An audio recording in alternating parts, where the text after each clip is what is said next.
नमस्ते प्यारे बच्चों, मैं बबली विद्या निकेतन परिवार की ओर से आप सभी का हार्दिक स्वागत करता हूं। तो बच्चों, तैयार है ना आज कुछ नया सीखने के लिए? चलिए अब हम अपनी कक्षा की शुरुआत करते हैं। क्या आप जानते हैं कि एक समय ऐसा भी था जब भारत के आदिवासी अपने जंगलों के असली मालिक थे? फिर अचानक उनकी जमीन, जंगल और कक्षा 8 इतिहास अध्याय 4 आदिवासी, दीकू और स्वर्ण युग की कल्पना। Complete notes. नमस्कार दोस्तों, स्वागत है आपका हमारे चैनल पर।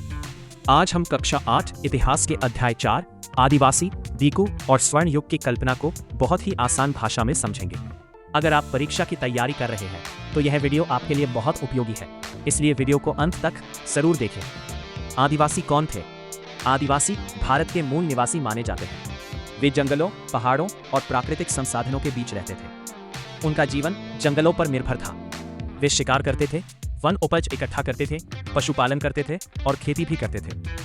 आदिवासियों के जीवन यापन के तरीके। आदिवासी अलग अलग तरीकों से अपना जीवन चलाते थे। कुछ लोग झूम खेती करते थे। इसमें जंगल का एक छोटा भाग साफ करके कुछ वर्षों तक खेती की जाती थी। फिर दूसरी जगह जाकर खेती शुरू की जाती थी। कुछ लोग शिकार और जंगल से मिलने वाली उपज जैसे शहद, फल और जड़ी बूटियां इकट्ठा करते थे। कई जनजातियां पशुपालन और स्थायी खेती भी करती थी। दीकू कौन थे? दीकू शब्द का अर्थ है बाहरी व्यक्ति। आदिवासी साहूकारों, जमींदारों, व्यापारियों, ठेकेदारों और अंग्रेज अधिकारियों को दीकू कहते थे। ये लोग आदिवासियों का शोषण करते थे। उनसे अधिक कर वसूला जाता था और उनकी जमीन भी छीन ली जाती थी।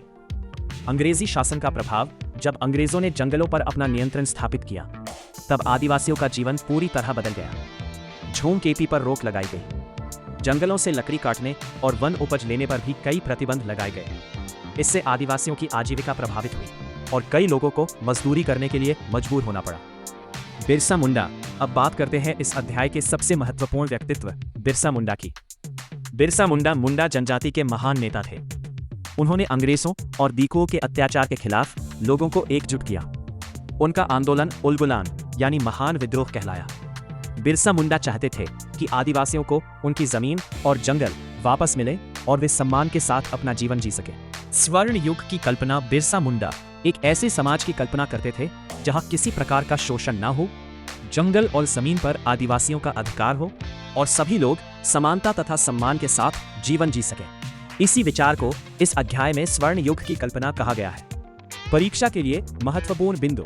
दीकू का अर्थ बाहरी शोषक लोग। झूम खेती, स्थान बदल बदल कर की जाने वाली खेती। बिरसा मुंडा मुंडा जनजाति के महान नेता। उलगुलान बिरसा मुंडा का महान विद्रोह। अंग्रेजों की वन नीति से आदिवासियों का जीवन सबसे अधिक प्रभावित हुआ। निष्कर्ष तो दोस्तों, आज हमने अध्याय 4 आदिवासी, दीकू और स्वर्ण युग की कल्पना को सरल भाषा में समझा। अगर ये वीडियो आपको पसंद आया हो तो वीडियो को लाइक करें, अपने दोस्तों के साथ शेयर करें और ऐसे ही आसान नोट्स और पढ़ाई से जुड़े वीडियो देखने के लिए हमारे चैनल को सब्सक्राइब करना ना भूलें। धन्यवाद। मिलते हैं अगली वीडियो में।